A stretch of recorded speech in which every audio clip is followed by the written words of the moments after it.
Nagbigay ng pahayag ang ina ng nawawalang si Gemar Castillo na building contractor mula sa Barangay San Antonio na huling nakita noong July 7, 2025.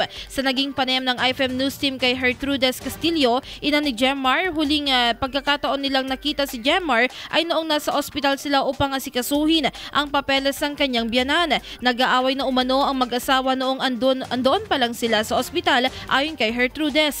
Ibinahagi rin ni Gertrudes sa bago pa man nawala si Gemar, nagpaalam ito na iinom kasama ang mga kaibigan.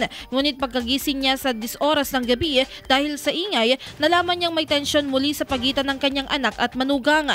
Aniya, kahit hindi pa lubusang magaling mula sa pagkakasakit, pinilit ng kanyang asawa na sundan at silipin ang mag-asawa sa kanilang silid.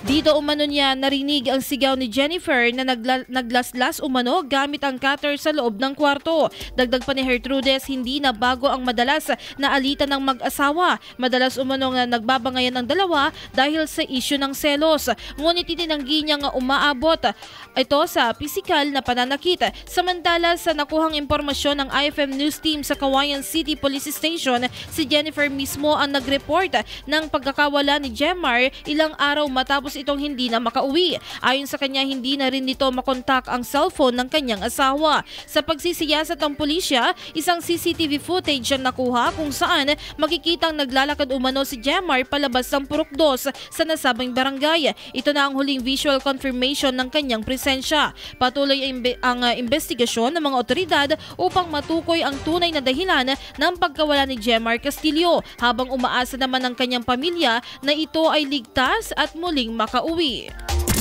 IFM News.